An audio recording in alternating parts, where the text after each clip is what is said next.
stop with less than 40 seconds or 40 minutes to go, which would seem to verify that's why Heinrichs went in the other car, because he has to drive 40 minutes per point. Let's go to the pit lane.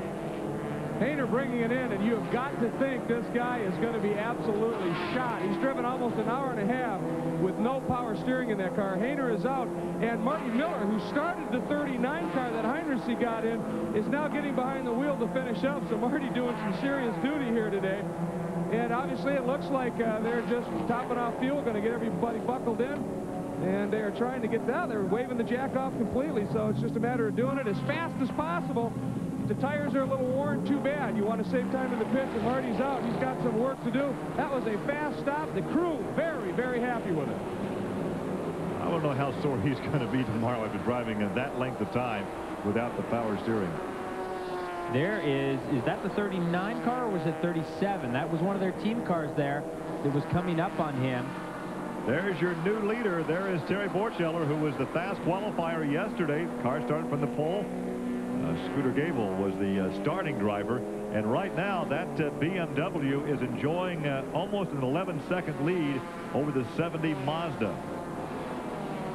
And we saw those two right together on the racetrack earlier, and this BMW was able to pull away. Yeah, well, after the pit stops, he came out. He was behind the Mazda, but he was able to close up. It wasn't a big gap, but he was able to close up about a 5-second gap and then get by, and now he's pulled out about 10 seconds. So things are looking great for Terry Borcheller.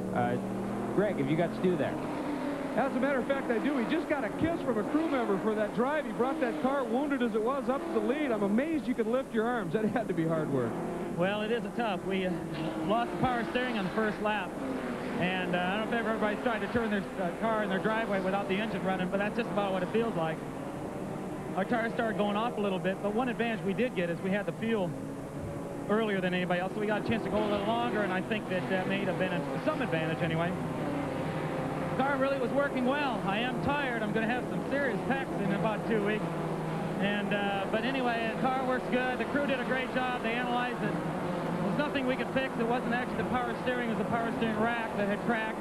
And that's just, that's the way racing is. And I'm kind of hoping John would get in. He's the guru of no power steering. But car really wasn't that bad. We could stay with most of the cars out there. In fact, I don't think anybody but Andy passed me right when he came out of the pit in the 98 car. And other than that, we were still passing cars, so things must have been okay. I just hope now that Marty can bring it home. That was an absolutely great drive. And again, Stu normally does a couple of stints back-to-back. He sounds tired. That was hard work. Well, that car came in the lead, and right now after the pit stop and driver change, it's back to third. And as we talk about the lead car, Terry Borcheller continues to expand that lead, now over 12 and almost 13 seconds over the 70 Mazda. Yeah, he's been fast all weekend long, and I kind of knew when he got in this would be his chance to shine, and he's making it work for him today. I will check the interval between first and second the next time by as we pan over to find that second place car, and there it is right there, Sylvain Tremblay in the Mazda. We talked about that car being a gas hog, and indeed it also uses up tires. Well, yeah, and they did not stop and put tires on that car, or when they did stop, they did not put tires on that car. So, that's a distinct disadvantage. Greg Kramer. Well, just a little bit of an update on the number 70 Speed Source Mazda. Obviously, they didn't change tires, and so we checked in and asked the crew chief, Dave Haskell, about that. He said that Sylvain is saying the car's handling fine. They're losing a little ground to the BMW, so the question was, well, do you have another problem? No. They said the BMW is just awfully fast right now, and Sylvain's pedaling as hard as he can. He's just not able to make a dent right now. The other question is fuel. Dave said again, we're good to the finish. No problem. Well, they made that pit stop right on the ragged edge. They opened the pit window as far as they possibly could. And now they hope it doesn't slam down their fingertips. I mean, it's if you look here, they look like they're doing a fantastic job. If he backpedals it just a little bit, I think he'll take the fuel consumption problems away. And he looks like he's got a, if we look here, he's 15.5 seconds behind the BMW, so he definitely is either letting off a little bit, or the BMW is just outpacing him. Well, right he lost 3 seconds to the leader in the last lap. Yeah, true. But he's got a big gap over third. He's what, almost 34 seconds ahead or whatever of third place. So he's got some room to play with here, and he could basically bring it in with some gas in the tank. Well, you see Terry Borcheller there wave to a slower car as he goes on by. You see just over 33 minutes remaining here at Sears Point. Green is 8th overall, leading in the touring class, but notice the front end damage. He just had some contact out there on the racetrack, going for his 5th straight win here at Sears Point. Well, that's not helping out his aerodynamics there. If it stays in front of him, he might not have a problem. If he runs it over, he could definitely have a problem. Well, he's the winningest driver in touring competition with 26 victories. Let's take a look at what happened here. Yeah, this is coming up into turn 2, and yeah, it looks like he was probably a little frustrated with that Grand Sports car. Probably not a real quick driver in that GS car, and he was trying to get by going up into turn 2, and obviously that Grand Sports driver was not about to just let him go. That gives you a good idea of how fast these little touring cars are getting around here, that they can even compete against these big Camaros. It's pretty amazing. Mark Hines started the race in this 38 car, and John Green took it over, once again going for his 5th consecutive win here. He's unbeaten in touring competition here at Sears Point. And it looks like what they probably did is he drove it by the pits. The crew probably had a look over the pit wall and said, well, you know, it doesn't look like there's anything seriously wrong. The car is probably handling okay, so why stop? But with this dragging, could he possibly get black flagged? He could get black flagged, but we'll have to see. It's the kind of thing that he's not dropping any fluids.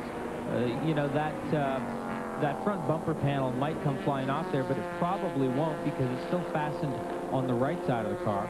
So it'll probably just stay there and hang there. That light that's flapping around there might get dislodged and you know, jettison itself away from the car, but probably not going to get black flag for this. We've seen a lot of parts jettison themselves away from the cars. Calvin? Yes, I just spoke to Mark Hine, the co-driver with John Green, and he said right now we're unsure if we need to pit or not. We're just going to wait and see. Obviously, you can see the front bumper there is hanging on the ground. Hopefully, the officials here will not black flag him and bring him in, but the team have all the tools ready in case they have to make a quick fix, but it would be a shame if John Green loses the chance of that 5th straight victory here at Sears Point. I'm actually kind of surprised that John stuffed it up into turn 2 there to try and get by that GS car, because it looked like a bit of an optimistic move, and he's a very experienced driver.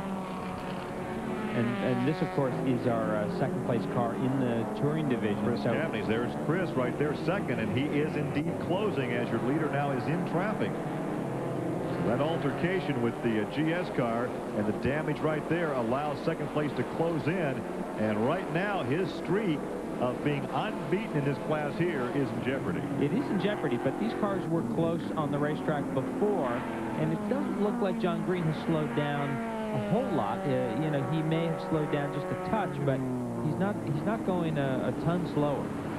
And we can tell you when we watch that battle for the first in touring class and 8th overall, that the lead has lengthened out between first and second overall in the race now, 21 seconds between Terry Borcheller and Sylvain Tremblay. We're getting a report from the pit lane that John Green has been told on the radio to bring it in.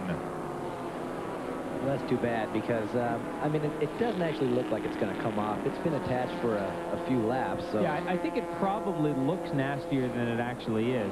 You know, we've had a couple of opportunities to look at it close up, and you know, if he's in fact going to be black flagged, yeah, here's a conversation here in pit lane, and of course the team is arguing against bringing him in, and the officials will be arguing to bring him in, and of course they have the final word. But if John gets lucky, this thing will just come flying off here in the next half lap. Well, a problem with the Toyotas. And we can't see from this angle which number it is. Is that the 29 car? Yeah, and I think that car actually, I think if we can see the front angle of that car, that is the hood that's bowed up. That car has made a big contact someplace. Big contact. I think that is there it is. Yeah, that car has had a big hit. So this may bring out a full course caution, and this may help John Green just a little bit. Chris Pennington in the car now. That's the car that Rich Rutherford had in the top 5 the first half of this race. So Chris Pennington now with a big impact on the racetrack. Let's see if we can see again what happened. Well, it looks like he was by himself there, and it looks like he may have just, you know, we saw a car, this is coming out of turn 4, we saw a car earlier in the race here drop a wheel, spin to the inside. He may have dropped a wheel or just kind of hooked that car back to the outside. I mean, that must be what happened. Yeah. Look at this, though, guys. The battle heats up for that touring spot. We have a full course yellow, and that's why they were beginning to close in. A full course yellow for the accident involving Chris Pennington. And I have to wonder now if John Green is going to come in, if we'll see a black flag, what the situation is. Obviously, that record of his of 4 straight victories here is in jeopardy as the minutes begin to dwindle away here at Sears Point.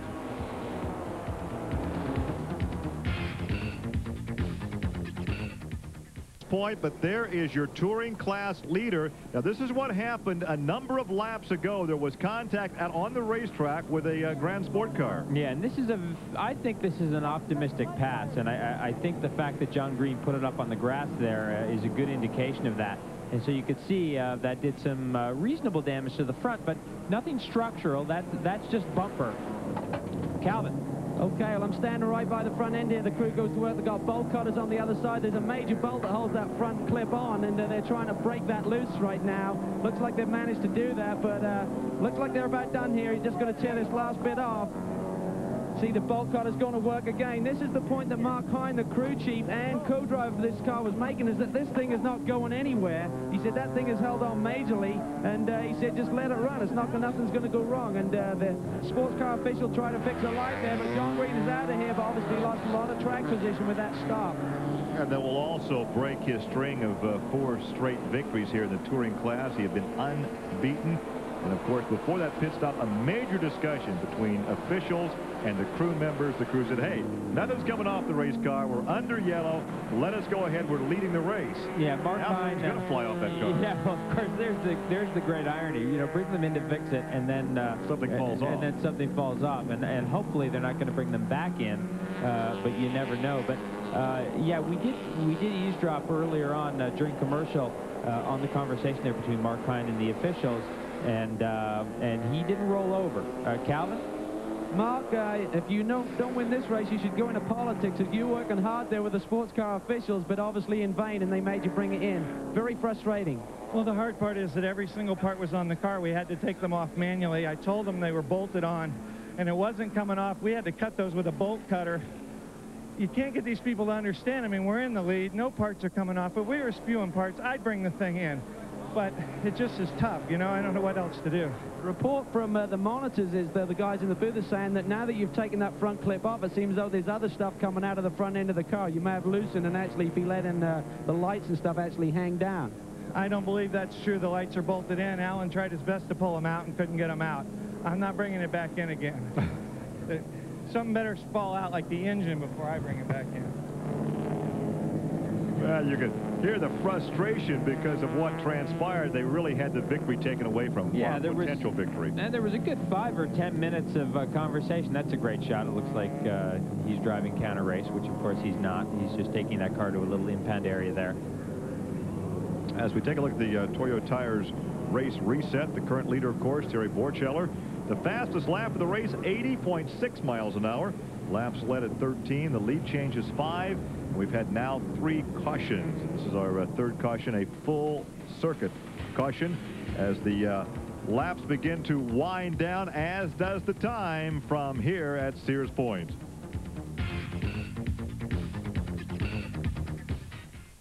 Back to the Toshiba Copiers Grand Prix from Sears Point Raceway. We're about to go racing once again. After that full course yellow, the pace car, the safety car pulls off, and there is your leader. Now, you know, a yellow flag, Jeremy, can be an ally, or a foe. Some have benefited, some haven't. Well, I think the best example here is our second place Mazda, the 70 car. Sylvain Tremblay on board right now. There he is there. Now, earlier, he was losing ground to the BMW, and we expect that gap to widen as it was before the yellow. But I think the car that really benefited is the 32 car, which is in third overall. Now, there are some lap cars in between the 70 and the 32, but that car was about 25, 30 seconds back from the Mazda. And of course, under yellow here, that gap has closed up somewhat. So we'll see if that gap will close up for second place. Right now, he's about 5 seconds behind, but there are lap cars in between. Well, now, was Stu and his crew members counting on the leaders to pit? I mean, we questioned all along whether that 70 car could go the distance without a time stop or a splash and go. This yellow, of course, erased all of that. It helped them on fuel, but it hurt them on, potentially, it might hurt them on finishing order. So we'll see. It depends. It depends what happens with this gap back to third place.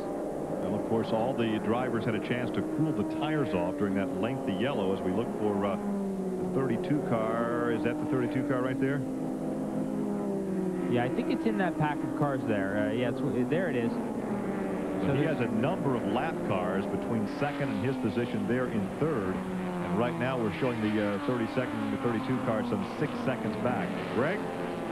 Well, you know, there was a little bit of the gambling poker face thing going on down here, because Joe Aquilani was absolutely convinced before that yellow came out that the 70 car needed to stop. And he just walked up to me and said, we needed to go green to the finish, keep those people running at top revs. We're sure they need to stop, and the BMW may need to as well. He was convinced of that. So I talked to the Speed Source Mazda crew, and they said, no, we're actually okay.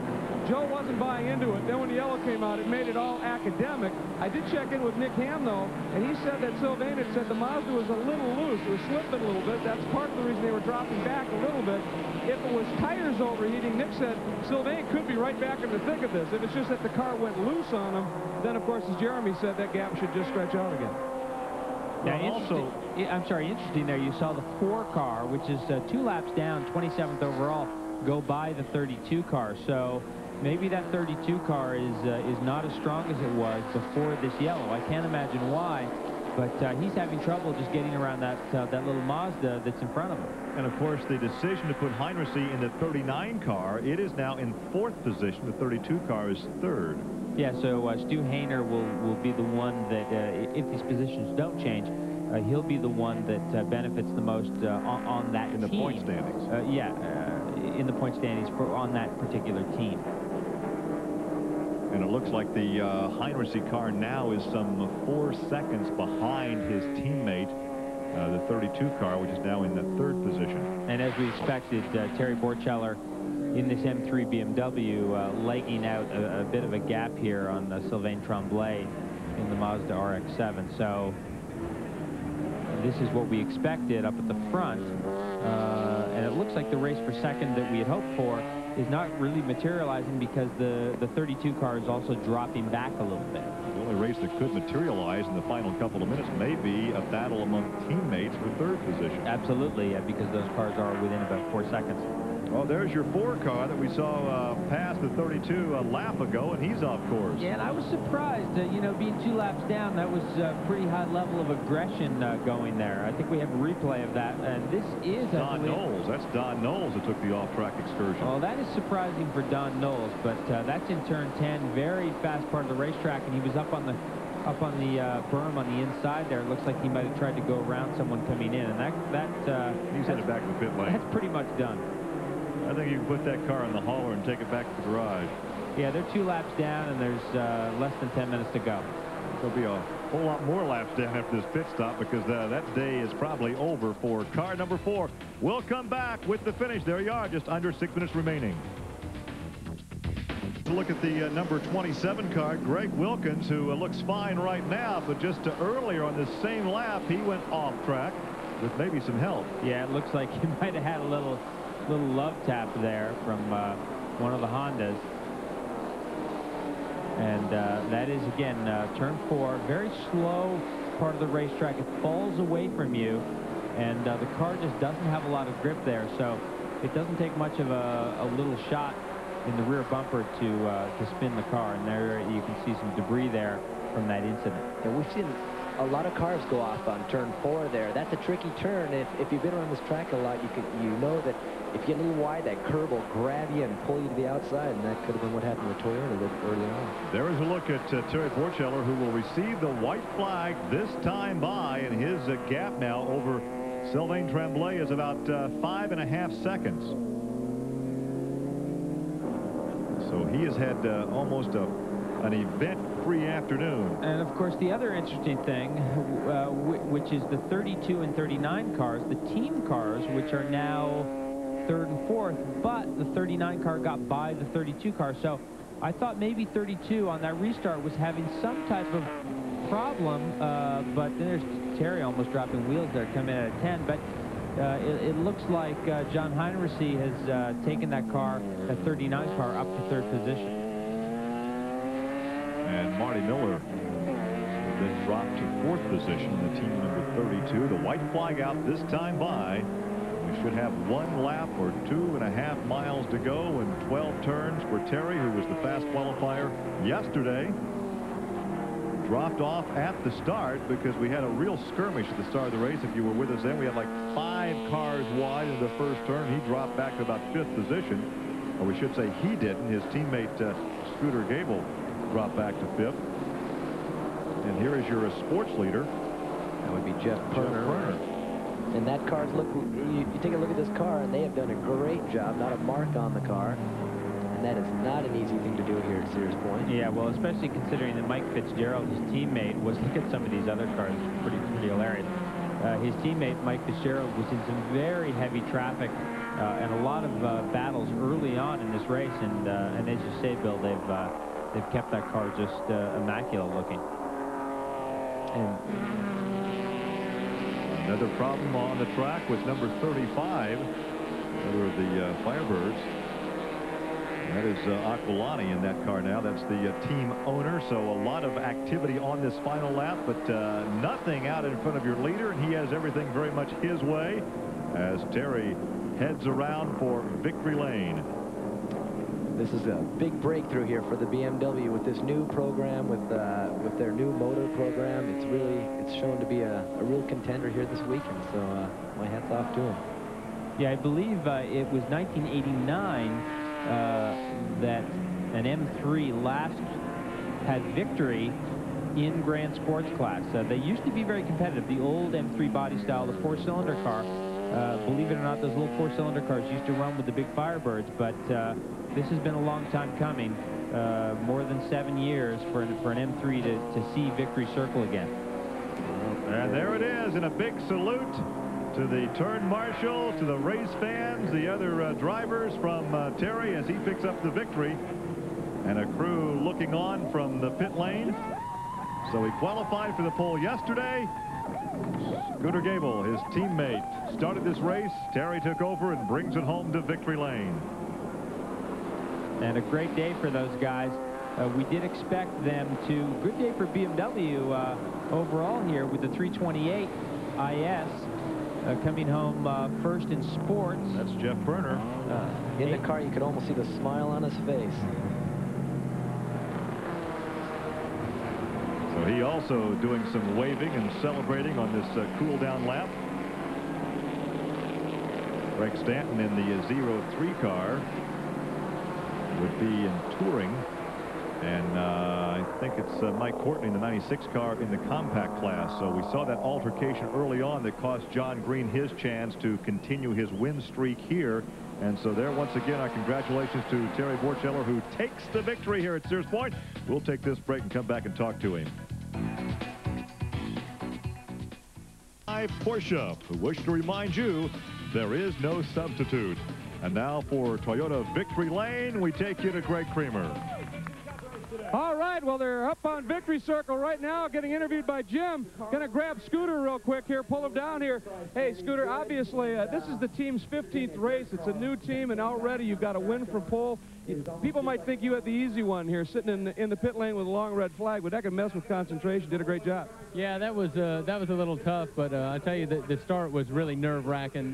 There was a lot of guys doing a lot of crazy stuff, and, you know, we just decided before the race started that we had the best car out there just to back off, have a real good, safe race, and keep it clean, and it paid off for us in the end. And obviously, when you turned it over to Terry, you left him with a lot of car. That's important here at Sears Point. Yeah, it is important. You know, we kept from changing any tires, and we tried to conserve everything best we could.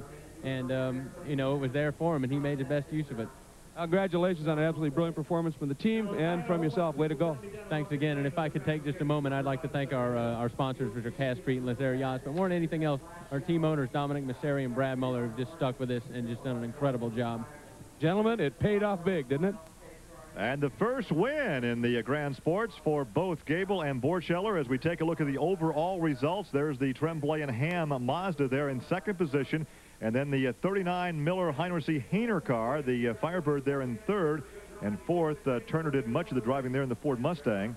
Yeah, and of course, you can see the 32 car there in sixth overall. That car was up to third and certainly fell back a great deal in the last 15 or 20 minutes, and they must have had some kind of problem with that car. We can tell you there was a change in points in Grand Sports. Heinrichs now by 2 points, 85 to 83 over Stu Hainer. And Nick Ham and his teammate Sylvain Tremblay now tied for third with 75. In the sports class today, it was Bob Endicott in the 67 car and Mike Galati, his teammate, taking the victory there. We can tell you as we take a look at the overall results.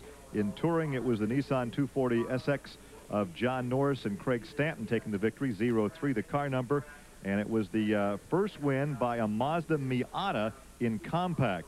Jim Jordan and Mike Courtney in car number 96. Yeah, and that car did start at the back of the grid, so a great day for them in the Mazda Miata. We can tell you in the sports division, Taz Harvey has a 16-point lead now over Mike Fitzgerald. Joe Danaher continues to lead in compact and touring. It's John Norris and Greg LaBelle in the tie at 78 points apiece as we take a look at the rest of the full field rundown. Well, I tell you what, we thank Bill Auberland for joining us today on our telecast. Well, I had a great time. What do you think of television compared to racing? Oh, it is a lot harder to be in here. I'd rather be out in a car, I'll tell you that. Not as many people talking to you, right? Yeah, that's right. So the fifth stop, and they head on to Mosport Park in Bowmanville, Ontario, Canada over Labor Day weekend. Other stops at Las Vegas, and then Pikes Peak, and then Sebring in October. So for Jeremy Dale, Greg Kramer, and Calvin Fish, and Bill Auberland, I'm Gary Lee. Thanks for joining us. Our congratulations to Terry Borcheller and Scooter Gable, their first win ever here in the Grand Sports class. So long. That wraps it up from Sears Point.